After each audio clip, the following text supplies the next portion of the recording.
하나님의 말씀 구약성경 열왕기하 17장 1절부터 6절까지에 있는 말씀입니다.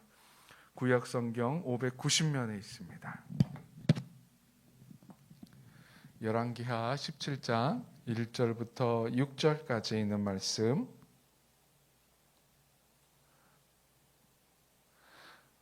우리 한 목소리로 함께 봉독드리도록 하겠습니다. 유다의 왕 아하스 제12년에 엘라의 아들 호세아가 사마리아에서 이스라엘의 왕이 되어 9년간 다스리며 여호와께서 보시기에 악을 행하였으나 다만 그전 이스라엘 여러 왕들과 같이 하지는 아니하였더라. 아수르의 왕 살마네셀이 올라오니 호세아가 그에게 종이 되어 조공을 드리더니 그가 애굽의 왕 소에게 사자들을 보내고 해마다 하던 대로 아수르 왕에게 조공을 드리지 아니하매 아수르 왕이 호세아가 배반함을 보고 그를 옥에 감금하여 두고 아수르 왕이 올라와 그 온 땅에 두루 다니고 사마리아로 올라와 그곳을 3년간 애워쌌더라. 호세아 제9년에 사마리아를 점령하고 이스라엘 사람을 사로잡아 아수르로 끌어다가 고산 강가에 있는 할라와 하볼과 메대 사람의 여러 고을에 두었더라. 아멘. BC 922년 여로보암이라는 자가 이스라엘의 10지파와 연합하여서 하나의 나라를 새로 따로 세웁니다. 그것을 우리는 북이스라엘이라고 부르고 있지요. 그 북이스라엘은 오늘 본문의 호세아 왕 때에 이르러 멸망을 당하게 됩니다. 호세아 왕 제9년 멸망당할 때가 역사학자들에 의하면 BC 722년경이라고 합니다. 약 209년간 북이스라엘이 존재했었고 총 9개의 왕족 그리고 8번의 반역이 일어나 총 19명의 왕이 다스렸습니다.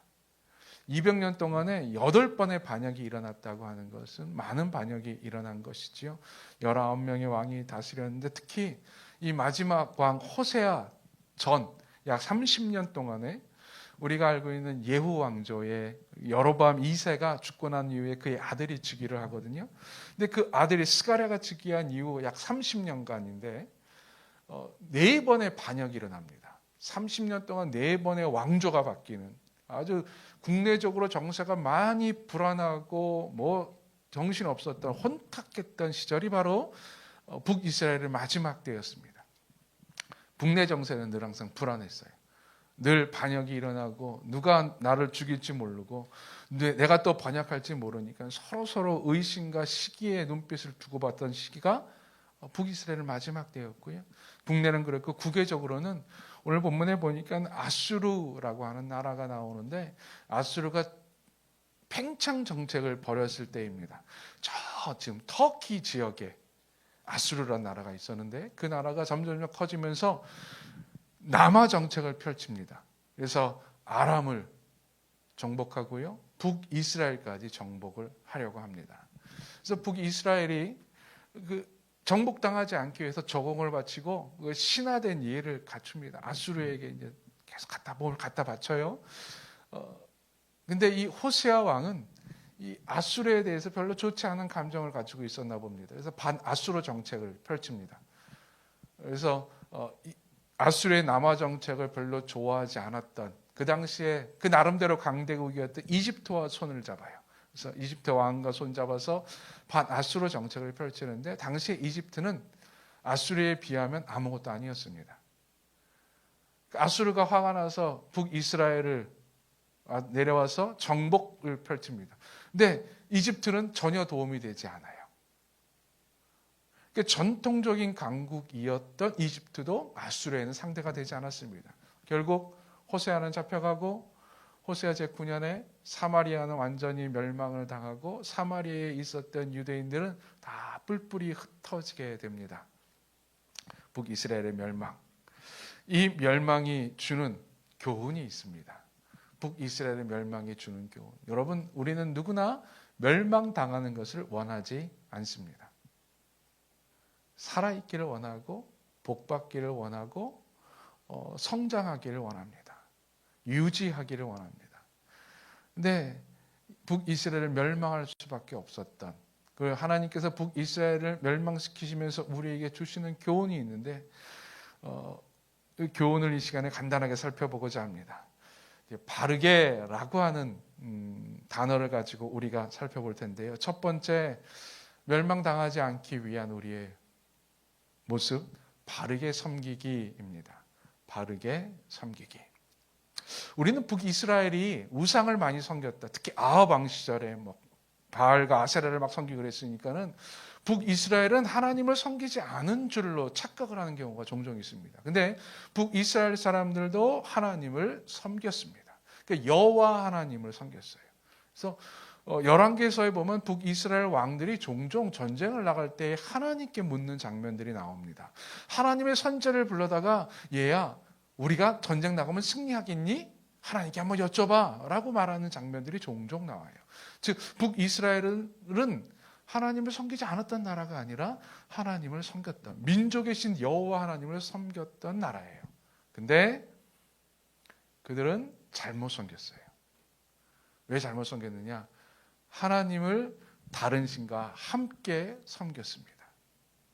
당시로서는 이게 유행, 그냥 문화였습니다. 일반 사람들은요, 이스라엘 사람 외에는 다 신들을, 여러 신들을 함께 섬기고 있었어요. 그러니 이스라엘 사람들이 보기에 우리만 유별나게 하나님만 섬길 필요 있나? 우리도 하나님도 섬기고 바알도 섬기고 아세라도 섬기지. 요즘으로 따지면 우리 교인들이 좀 특이하잖아요. 교인들만 하나님만 섬긴다 그러고 그리스도인들만 오직 하나님만 참신이라 그러고 하나님만 구원이 있다 그럽니다. 근데 여러분, 다른 종교들 보세요. 다른 종교들은 뭐라 그럽니까? 무슨 우리 부처님에게도 길이 있고 당신 예수에게도 길이 있고 저 알라에게도 길이 있습니다. 그렇게 구태 힘들게 서로 싸울 필요 있습니까? 라고 이야기해요. 그런 거 보면 그 사람들이 배포가 더 넓은 것 같아요. 더 좋은 것 같아요. 요즘에 그런 의미로 따지지만 옛날에는 자신을 보호하기 위해서 여러 신을 뒀거든요. 그러니까 이 북이스라엘 사람들은 하나님을 섬겼지만 다른 신과 함께 섬겼어요. 하나님을 섬기고 있었지만 다른 신도 함께 섬겼습니다. 그리고 또 하나, 그들은 자신의 편의대로 하나님을 섬겼어요. 북이스라엘의 큰 죄가 뭐였습니까? 금송아지 숭배였지요. 근데 그 금송아지를 북이스라엘 사람들은 다른 신으로 부르지 않았어요. 이것은 이스라엘 무슨 신이야? 괴팍한 신이야? 이상한 신이야? 라고 부르지 않고요. 그 금송아지를 여호와 하나님이라고 불렀어요. 즉 그들은 자신의 편의대로 하나님의 형상을 만들어, 금송아지 형상을 만들어서 이것이 우리의 신이야, 우리의 하나님이야 라고 자기 편의대로 섬긴 거예요. 자신의 편의대로 하나님께서 정하지 않은 절기 때에 모여서 예배를 드렸어요. 하나님께서 허락하지 아니한 제사장을 세워서 그를 제사장이라고 이야기하고 섬겼어요. 그러니까 자신의 편한 대로. 구태여 레위인을 아론의 자손을 제사장으로 뽑을 필요 있나? 구하기도 힘든데 너 하고 싶어? 그럼 네가 제사장 해. 구태 우리가 꼭 그 날짜에 정할 필요 있나? 우리 좀 쉴 수 있는 날짜에 함께 모여서 예배하지. 내 편의대로 예배를 드렸어요. 내 편의대로 하나님을 섬겼어요. 근데 그렇게 섬긴 것 하나님께서 전혀 받지 아니하셨습니다. 하나님과 다른 신을 겸하여 섬기는 것, 하나님은 그걸 하나님 섬기는 것이라 말하지 않았어요. 자신의 편의대로 하나님을 섬기는 것, 하나님은 그걸 하나님 섬기는 것이라고 말하지 아니하셨습니다. 그럼 바르게 섬기는 것은 무엇입니까? 오직 하나님만 섬기는 것이요. 바르게 섬기는 것이란 무엇입니까? 내 편의가 아니라 하나님께서 원하시는 방법과 모습으로 하나님을 섬기는 것입니다. 자, 그러면 우리는 지금 나는 하나님을 바르게 섬기고 있습니까? 내 안에 오직 하나님, 오직 유일한 하나님만, 내가 하나님만 섬깁니다, 하나님만 예배합니다라고 고백할 수 있습니까? 아니죠. 하나님도 섬기잖아요. 하나님만이 아니라 하나님도 섬기잖아요. 내가 섬기는 것, 돈도 섬기고 사람도 섬기고 힘들 때는 점도 한번 보고 어려울 때는 다른 사람들을 또 한번 의지해 보고 그렇게 하잖아요. 그러면서 하나님도 섬기잖아요. 그러면서 나는 생각해, 나 하나님 섬긴다고 오해를 하고 있어요. 요즘에 신앙인들의 특징 중에 하나가요, 성경을 이렇게 이야기합니다. 야, 내가 보기에는 괜찮아. 야, 그거 괜찮아. 성경에는 그렇게 말한 적이 없는데, 하나님은 그렇게 말씀하신 적이 없는데 내가 괜찮대요. 아, 괜찮아. 그냥 그렇게 해도 돼. 아, 괜찮아. 그거 안 해도 돼. 분명히 하나님은 하라 그랬는데 내가 해석을 하는 거예요. 내 편의대로 하나님을 하나님도 이해해 주실 거예요. 하나님이 이해해 준다는 말을 하지 않았는데. 제 딸아이하고, 죄송한 말입니다만, 제 딸아이하고 가끔 가다가 이제 제가 혼낼 때가 있어요. 말다툼이 아니죠. 제가 막 혼낼 때가 있어요. 언제 혼내느냐? 제가 그래요. 너 이거 하지 마. 그러면은 제 딸아이가 아빠 괜찮아. 그거 그냥 해도 돼. 괜찮아. 괜찮아라고 이야기해요. 나는 안 된다고 하는데. 부모가 안 된다는데 자녀가 괜찮대요. 자, 부모 된 여러분, 마음이 어떻습니까? 좋습니까? 그래, 자녀 마음대로 하세요. 그럽니까? 아니죠. 자, 부모 된 하나님이 자녀 된 우리에게 말합니다. 얘야, 너 그거 하면 안 된다. 너 이렇게 해야 된다. 하나님 괜찮아. 이거 이렇게 하면 돼요. 바르게 섬기는 겁니까? 아니죠. 하나님께서 우리에게 원하시는 것, 우리는 하나님을 바르게 섬겨야 됩니다. 바르게 섬기시기를 주 이름으로 축원드립니다. 두 번째, 바르게 살기입니다. 바르게 살기. 이스라엘 사람들, 이건 북이스라엘뿐만이 아니라 남유다도 마찬가지입니다. 이들은 하나님을 섬기는 종교적 삶과 일상의 삶이 나누어져 있었습니다. 참 신기하죠. 근데 이건 원래 그 당시 문화가 그랬어요. 종교가 곧 문화였지만 종교적 신념이, 어떤 종교적 신앙이 자신의 삶을 지배하지는 않았습니다. 그 종교적 신념대로 살아가려고 하지 않았어요. 그죠? 인간적으로 융통성 있게 살기를 원했습니다. 그러니까 종교와 내 신앙적 삶, 종교적 삶과 일상의 삶이 서로 구분되어 있었죠. 그래서 내 일상의 삶이 우선된 거예요. 북이스라엘이 금송아지를 만들었던 이유, 예전에 한번 함께 묵상한 적이 있었는데요. 여로보암의 불안 때문이라 그랬어요. 이제 여로보암이 열지파 사람들이 여로보암 당신이 우리의 왕이 되시오. 그래서 왕이 됐거든요. 백성들의 호응으로 왕이 됐다고 생각했어요. 근데 여로보암이 불안한 거예요. 혹시 이들이 마음을 돌이켜서 예루살렘으로 가서 거기서 예배드리고 하나님 섬기다가 르호보암 왕한테 돌아가면 어떡하지? 그럼 나는 왕위를 잃어버리는데 불안했어요. 인간적인 고민이죠. 분명히 하나님께서 먼저 약속해 주셨거든요. 하나님께서 여로보암을 네가 다윗처럼 나를 잘 섬기면 내가 너를 지켜줄 거고 너의 왕조를 내가 지켜줄 것이다 라고 약속해 주셨음에도 불구하고 종교적인 그러한 들음은, 종교적인 그러한 믿음은 자신의 일상의 삶에 어떤 영향도 끼치지 못했어요. 그래서 그가 했던 일이 뭡니까? 얘네들이 예루살렘으로 가지 못하게 하면 되겠구나. 그래, 여기다가 성전을 세우자. 근데 더 좋은 성전을 세우자. 성전을 2개 세우고 거기다가 금송아지 형상을 만들었던 것입니다. 자신의 불안 때문에 만들었던 금송아지. 인간적인 방법으로 그 불안을 해결한 것이죠. 신앙의 삶과 신앙과 삶의 괴리 가운데 신앙적인 결단을 하지 못하고 종교적인 삶, 종교가 내 삶에 영향을 끼치지 못하고 내 삶 따로 종교적 삶 따로 살아가는 것. 이게 잘못된 살아가는 모습입니다. 하나님의 사람은 바르게 살아야 돼요. 하나님의 사람은 종교적인 삶과 일상의 삶이 동일해야 돼요. 그럼 동일하기 쉽지 않죠. 그러나 동일하도록 내가 애써야 돼요. 몸부림쳐야 되는 것입니다. 신앙 따로 삶 따로 살았던 북이스라엘, 당시의 선지자들이 북이스라엘에게 경고하고 북이스라엘의 죄악을 이야기할 때 가장 많이 이야기했던 죄가 그들의 부조리였습니다. 저울을 속이고 약한 자를 압제하고 하나님을 바르게 섬기지 않았던 그 부조리한 그 온갖 부조리가 당연했어요. 하나님을 바르게 섬기고 종교적인 삶을 살아간다면 남을 속이는 일이 불가능한데도 불구하고 남을 속이는데도 아무런 꺼리낌이 없어요. 약한 자를 막 압제하고 빼앗는 것도 아무런 꺼리낌이 없는 거예요. 편한. 왜? 다른 사람들 다 그렇게 하고 그렇게 해야지 내가 돈을 버니까 그렇게 살아갑니다. 그렇게 해요. 그죠? 그러나 안식일만 되면 하나님께 나와서 예배하고 하나님께 예물도 드립니다. 제사 드립니다. 하나님께서 그런 행위를 뭐라고 표현했냐면 이사야 선지자를 통해서 너희들이 내 마당만 밟고 다닌다라고 이야기하는 거예요. 하나님께서 그들의 그러한 신앙과 삶의 괴리를 보고 하나님께서 뭐라고 말씀하셨느냐 하면은요, 이사야서 1장 13절에 보니까는 이렇게 말합니다.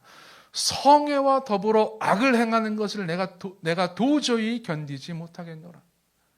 너희들이 나에게 예배드리는 것과 너희가 그렇게 악을 행하는 것을 내가 도저히 견디지 못하겠다라고 하나님께서 한탄을 하시는 거예요.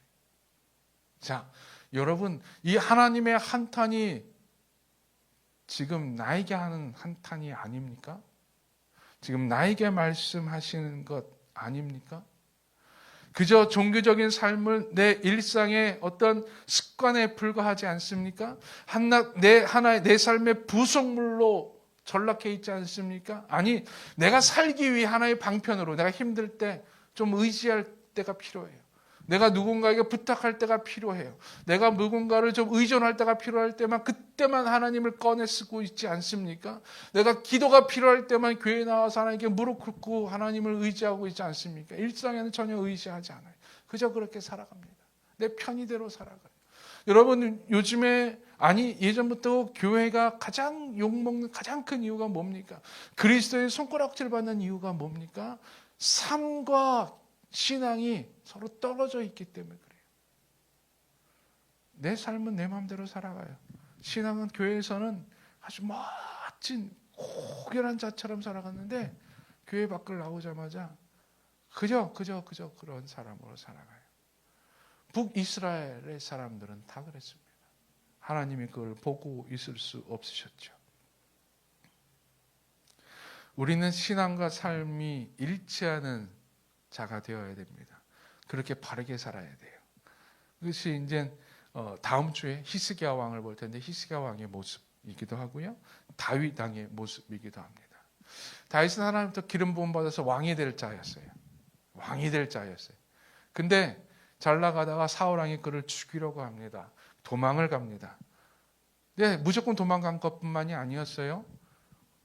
어쩔 때 다윗이 사울 왕을 죽여서 진짜 왕이 될 수 있는 순간들이 있었습니다. 주변에 있는 사람들이 그럽니다. 장군님, 때가 하나님이 주신 기회입니다. 지금 저 사울을 죽여서 우리 당신 왕이 되면 됩니다. 곤란 이겨내면 됩니다. 인간적인 방법은 가능한 거예요. 인간의 술수는 아주 명확한 거고 정확한 겁니다. 지혜로운 겁니다. 근데 다윗은 그렇게 하지 않아요. 왜? 신앙이 용납하지 않아요. 하나님의 기름 부음 받은 자를 내가 어떻게 감히 죽일 수가 있느냐라고 말합니다. 바보죠, 인간적으로 따지면. 이런 겁니다. 돈 벌 기회가 있어요. 한번 눈 딱 감으면 눈 감는 게 다른 사람 다 그렇게 하는 방법으로 이제 돈 벌 기회가 있어. 사람들이 말합니다. 지금이 하나님이 주신 기회야. 야, 하나님이 드디어 너에게 복 주시려나 보다. 투자해. 괜찮아라고 말합니다. 근데 그때 다윗은 이렇게 얘기한 거예요. 아니야. 하나님께서 정당한 방법으로 하라 그랬어. 이거는 하나님께서 원하는 방법이 아닌 것 같아. 주변 사람들이 말합니다. 에이, 바보. 근데 다윗은 바보 소리 들어도 따라간 거예요. 왜? 신앙의 삶을 지배하는 거니까. 여러분, 바르게 사는 것이란 이런 겁니다. 신앙이 삶을 지배하는 거예요. 내 그렇게 살려고 애쓰는 거예요. 하나님께서 원하는 삶을 살려고 내가 나름대로 막 고민하고 하나님께 나아가는 거예요. 100% 그렇게 살지는 못합니다. 신앙과 삶이 100% 일치하는 인생 아마 거의 없을 거예요. 그럼에도 불구하고 그리 살려고 애쓰는 것. 이게 바르게 사는 거예요. 바르게 사는 것. 저는 여러분이 하나님 앞에 바르게 살기 위해 몸부림치는 자들이 되기를 간절히 축원드립니다. 세 번째, 바르게 믿기입니다. 바르게 믿기. 바르게 믿는다고 하는 것은 어떤 것일까요? 북이스라엘의 역사에 보면은 유명한 신앙인들이 있습니다. 우리가 잘 아는 엘리야, 엘리사. 북이스라엘에 있었어요. 북이스라엘에 수많은 선지자들이 있었습니다. 호세아 선지자도 있었고, 수많은 선지자와 수많은 신앙의 믿는 자들이 있었어요. 아하방 시절에 신앙인들, 바알에게 무릎 꿇지 아니한 7,000명 무명의 신앙인들도 있었어요. 그 수많은 신앙인들이 있었습니다. 근데 이들은 결국 이스라엘 멸망을 막지 못했습니다. 왜 그럴까요?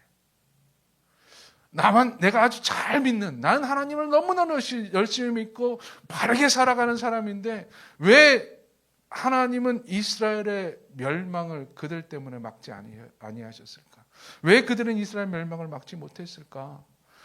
우리는 여기서 하나님께서 원하시는 것을 볼 수가 있습니다. 하나님께서 원하는 바르게 믿기란 나만 잘 믿는 것이 아니라 우리가 잘 믿는 겁니다. 우린 소돔과 고모라의 멸망의 사건을 기억하고 있습니다. 아브라함과 하나님이 막 서로 이야기를 하나요. 하나님 소돔 멸망시키지 말아주세요. 그래, 내가 어떻게 이렇게 멸망시키지 않을게. 그래서 최소 인원이 몇 명이었습니까?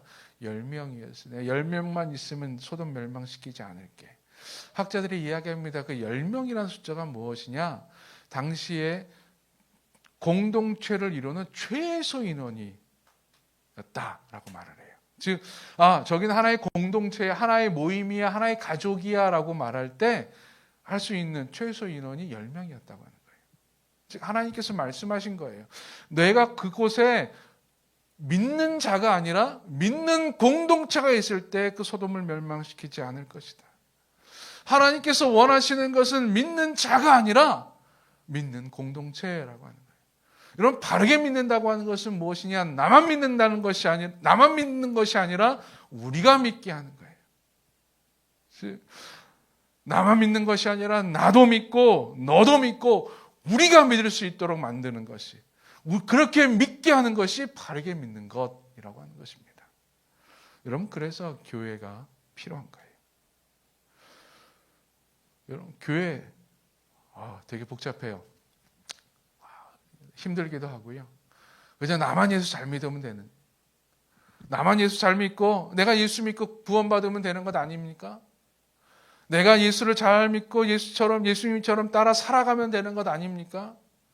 내가 골방에서 하나님께 기도하고 말씀 묵상하며 하나님께 찬양하며 예배드리면 더 좋은 것 아닙니까? 왜 근데 교회를 하나님께서 만들어 주셔서 교회에서 지지고 볶고하고 서로 싸우게 하고 다투게 하고 마음 아프게 합니까? 하나님께서 원하는 믿음은, 하나님께서 원하는 바르게 믿는 것이란 나만 믿는 것이 아니라 우리가 믿는 것이기 때문에 그래요. 나만 구원받는 것이 아니라 우리 내 이웃도 구원받는 것이기 때문에 그래요. 우리 공동체가 구원받는 것. 예수 믿지 아니하는 사람들이 없고 예수 믿게 하는 것이기 때문에 그래요. 그래서 바르게 믿는 것이란 당신도 예수 믿으시오, 당신도 나와 함께 하십시다, 저 먼 곳에 있는 이웃도 나와 함께 하십시다라고 외쳐야 되는 것입니다. 북이스라엘은 그것이 사라졌어요. 아무리 선지자가 외쳐도 듣는 사람들이 없었습니다. 호세아에 대한 평가 볼까요? 2절에 보면 이렇게 말합니다. 여호와 보시기에 악을 행하였으나 다만 그전 이스라엘 여러 왕들과 같이 하지는 아니하였더라. 참 이스라엘 왕치고는 선한 평가예요. 그때 말씀드렸듯이 북이스라엘은 누가 더 악을 행했나가 평가했거든요. 더 큰 악을 행했나? 근데 호세아는 그래도 여러 왕들과 같지는 아니했어, 악을 행해도. 근데 왜 이 호세아 왕 시절에 멸망당했을까? 더 악한 왕 때 멸망당하지. 하나님께서 바라시는 것은요, 악은 똑같은 악이에요. 하나님께서 원하셨던 것은 너만 덜 악을 행하는 것이 아니라 네가 덜 악을 행하면서 다른 사람도 덜 악을 행하게 함께하게 만드는 것인데, 나만 예수 믿는 것이 아니라 함께 예수 믿도록 만드는 것인데 이들은 그걸 행하지 못했어요. 여러분, 우리는 어떻습니까? 나는 어떻습니까? 나만 예수 잘 믿고 나만 바르게 살면 그것으로 만족하십니까? 아니면 나만 믿는 것이 아니라 우리가 믿게 하기 위해서, 그렇게 믿게 하기 위해서 우리가 애쓰고 있습니까? 우리 교회는 어떤 공동체가 되어야 됩니까? 우리만 믿는 공동체가 아니라 우리가 믿는 공동체가 되어야 돼요. 어느 누구에게도 열려있고 어느 누구에게도 다가가서 우리가 믿는, 우리가 함께 믿읍시다 라고 이야기하는 공동체가 되어야 됩니다. 이것이 바르게 믿는 거예요. 바르게 믿는 것. 여러분, 우리가 이런 바르게 믿는 공동체 되기를 원합니다. 바르게 섬기는 자가 되기 원하고, 바르게 사는 자가 되기 원하고, 바르게 믿는 공동체. 그래서 하나님의 멸망이 아니라 하나님의 은혜를 이 땅 가운데 임하게 하는 공동체가 될 수 있기를 간절히 축원드립니다. 복음이 전해질 때까지 증인된 삶을 결코 쉬지 않으리. 땅 끝까지 복음이 전해질 때까지